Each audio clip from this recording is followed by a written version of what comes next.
les 10 000 abonnés.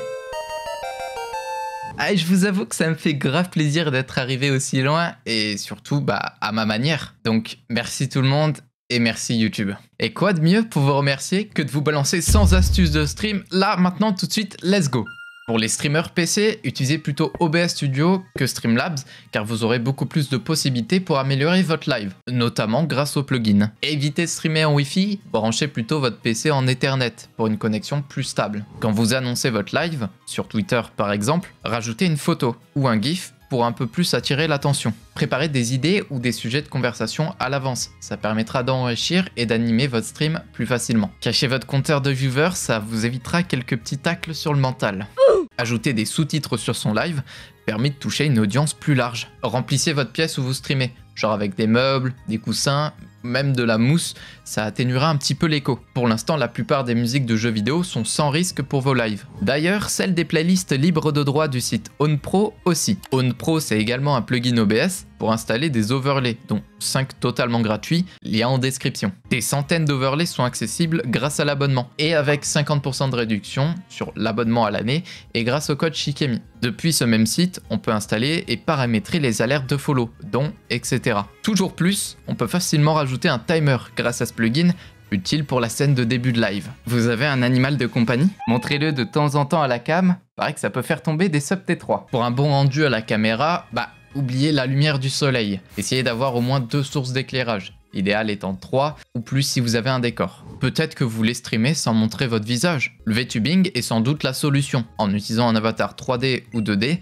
ça rendra votre contenu beaucoup plus attrayant. Et si tu veux quelques conseils dessus, tu pourras en trouver dans l'interview que j'ai faite avec Miyuna. Le Stream Deck, il est hyper pratique pour les streamers, mais pas donné. Contrairement à l'appli Touch Portal, qui vous permet d'en créer un avec votre téléphone. Vous avez déjà tenté de streamer debout ? Il y a des chances que vous vous sentez plus à l'aise dans votre animation. En parlant d'animation, pourquoi pas faire une banque de sons et de mèmes réutilisables en stream grâce à Touch Portal ou le Stream Deck. Pour les flemmards, vous pouvez dire merci aux extensions Twitch, Blerp et Sound Alert, qui laisseront vos viewers les lancer à votre place. Une gorge sèche, c'est pas ce qu'il y a de plus agréable à écouter. Gardez toujours quelque chose pour vous hydrater sous la main.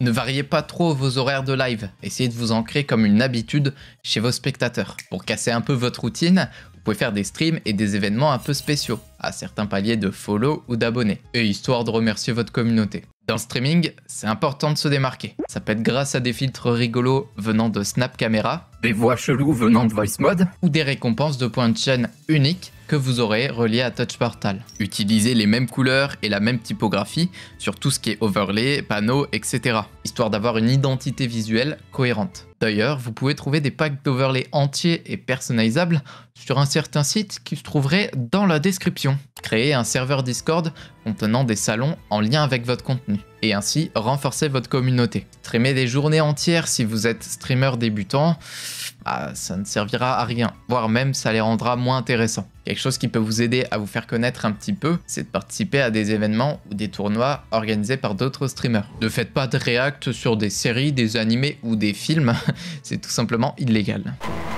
Essayez de streamer avec des potes ou d'autres streamers que vous appréciez, ça pourrait être une bonne expérience pour vous et vos viewers. Et préparez à l'avance un raccourci clavier dans votre Discord pour pouvoir vous muter rapidement et vous adresser à vos viewers sans que ça soit le bordel. En tant que streamer, on n'y pense pas forcément souvent, mais regardez de temps en temps la caméra quand vous adressez à votre communauté. Pour vous simplifier la tâche, rapprochez le plus possible le chat de celle-ci. D'ailleurs, en parlant de ça, ne lisez pas tous les messages à haute voix, faites-le d'abord dans votre tête. Sinon, vous risquerez d'y passer trop de temps, voire de lire des conneries. Affichez le nom de la musique en cours sur votre stream, c'est possible. En plus, ça aidera les artistes et ça évitera que vos viewers vous le demandent tout le temps. Et ayez un stream vivant, avec le moins de choses statiques possible. Créez un deuxième compte Twitch pour pouvoir faire des tests tranquillement. Redémarrez votre live si vous n'avez pas le transcodage. Sinon, vous risquerez de perdre les viewers qui n'ont pas une connexion assez puissante. Normalement, vous pouvez mettre jusqu'à 7500 kbps de débit sur Twitch, sans avoir de problème. Évidemment, si votre connexion le permet. Pour avoir plus d'émotes sur votre chaîne Twitch, installez l'extension BetterTTV sur votre navigateur et vous pourrez en ajouter jusqu'à 15 personnels et 15 déjà existantes. Sur Twitch, il existe une multitude de tags. Certains pourront vous donner un peu plus de visibilité, donc choisissez-le bien en fonction de votre stream. Pour avoir vos premiers viewers plus facilement, streamez dans une catégorie où il y a peu de créateurs, mais pas non plus 0 viewer. Le Wizbot est utile pour faire des rappels automatiques dans le chat, genre follow la chaîne ou vos réseaux. Il est aussi pratique pour créer des commandes personnalisées. Ne négligez pas vos panneaux Twitch. Là aussi vous pourrez mettre vos réseaux, mais aussi d'autres infos comme la liste de vos commandes et de vos émotes disponibles. Quand on est affilié Twitch, on peut uploader des vidéos sur sa chaîne, un peu comme sur YouTube. Pour rendre leur affichage plus esthétique, il y a la possibilité de leur ajouter une miniature. Et on peut aussi utiliser les collections pour les organiser sur sa chaîne. Des sortes de playlists quoi. Toujours pour les affiliés, vous avez accès aux prédictions. Ce sont des sortes de paris utilisant les points de chaîne qui permettent de pimenter un petit peu vos streams. D'ailleurs, en parlant de points de chaîne, vous pouvez évidemment trouver quelques idées de récompenses chez d'autres streamers ou parmi celles que Twitch vous propose. Même si le mieux, ça reste l'originalité. Bien sûr. Faites des raids, plutôt chez des streamers chez qui vous avez des affinités ou qui ont un contenu similaire. Ça renforcera vos liens inter-streamers et par la même occasion votre communauté. Téléchargez vos clips Twitch pour les réutiliser sur Twitter, YouTube ou TikTok et attirer de nouveaux viewers. Avec un peu de montage, ça ne sera que mieux. En logiciel gratuit, il existe DaVinci Resolve sur PC. L'affichage modérateur est représenté par cette petite icône sous votre chat et vous offre l'accès à plein d'outils de modération. L'un d'entre eux permet de mettre le chat en émoticône seulement, pratique pour éviter les méchants spoils ou les raids malveillants pendant quelques temps. Trouvez des concepts pour faire participer vos viewers. En général, ça plaît bien. Et vous pourrez même mettre le tag partie avec les spectateurs. Ça peut être grâce à l'extension QuizKit, des parties custom sur un jeu multi, ou même c'est le chat qui décide de qu'est-ce que je vais jouer. Si vous débutez avec OBS, l'assistant de configuration automatique vous permettra d'avoir les meilleurs réglages selon votre connexion et PC. Ne négligez surtout pas le mixage audio de votre stream. Essayez de garder le volume de votre micro dans le jaune quand vous parlez et tous les autres sons plus bas. Si vous devez modifier une scène en plein live, utilisez plutôt le mode studio pour éviter de le montrer à vos spectateurs. Pour un meilleur son de micro, vous pouvez utiliser des filtres dans OBS, comme le Noise Gate pour éliminer les bruits environnants lorsque vous ne parlez pas, ou encore le compresseur pour épargner les oreilles de vos chers viewers. Si une image ou une vidéo est un peu floue, il est possible de la rendre plus nette avec un filtre accentué. Ah, c'est l'inverse qui vous intéresse. Alors installez le plugin StreamFX pour débloquer le filtre flou. Pour mieux vous y retrouver dans vos sources, il est possible de leur assigner une couleur. Et si vous avez beaucoup de scènes, catégorisez-les en créant des repères pour les séparer. Au lieu de créer des tonnes de groupes, utilisez les scènes imbriquées qui vous offriront clarté et possibilités. Sur OBS, le filtre correction colorimétrique peut être utile pour un tas de choses,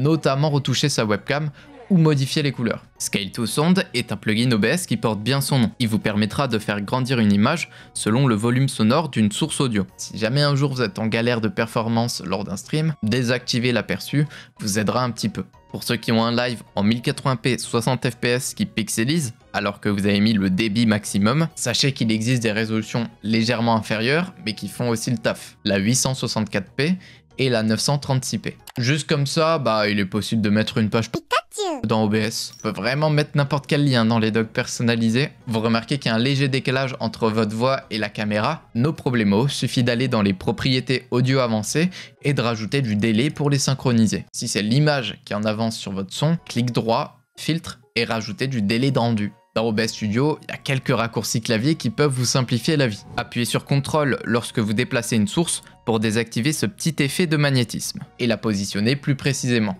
CTRL Z pour annuler une modification, CTRL Shift Z pour la remettre à nouveau, Alt-clic maintenu sur les bords d'une source pour la renier et CTRL D pour la centrer. S'incruster sur son stream, c'est plutôt simple, même un driver peut faire l'affaire. Par contre, éclairez-le bien. Pour pimper un peu votre webcam, rajoutez un masque animé dessus. Vous connaissez sûrement les transitions. Mais est-ce que vous saviez qu'il est possible de forcer une transition différente pour chaque scène? Les profils vous permettent de sauvegarder et importer des paramétrages différents. Par exemple, vous pouvez en utiliser un pour streamer sur Twitch, un pour YouTube et un autre pour l'enregistrement. Les collections de scènes, c'est la même chose, mais pour toutes vos scènes et pour toutes vos sources. Faites attention à votre santé mentale, je suis sérieux. Sinon ça peut se répercuter sur votre stream. Faites une pause si c'est nécessaire. C'est bête mais regardez d'autres streamers, ça peut vous aider à trouver des idées de live ou d'amélioration. D'ailleurs, regardez aussi votre contenu et soyez honnête sur ce qui ne va pas pour pouvoir le corriger. Investir dans du matos cher, ça vous ne fera pas avoir beaucoup plus de viewers. Faites-le que si vous en avez vraiment envie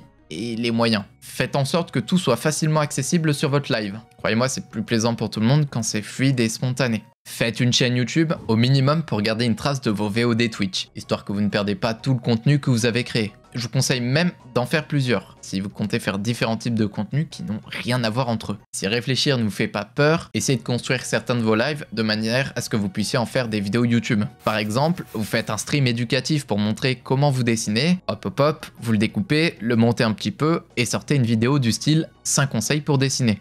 La triste vérité, c'est que la plupart des gens qui vont revenir sur vos streams, c'est pas pour tous les efforts que vous aurez mis dedans, mais pour vous. Soyez la meilleure version de vous-même et transpirez la passion, avec des S, hein, pas des dollars. Et le dernier, comme le dit si bien Zepae, amusez-vous, c'est le plus important. En vrai, j'ai menti, il reste le conseil ultime. Abonne-toi pour plus de vidéos qui t'aideront à avoir le meilleur stream possible. Si je vous ai même pas appris un truc, bah j'aurai le seum, ouais. Par contre, si c'est pas le cas, le petit like, les réseaux, tu connais. Et bon, la vidéo elle est déjà assez longue comme ça, je vous dis à la prochaine, et El Famoso, restez gentils.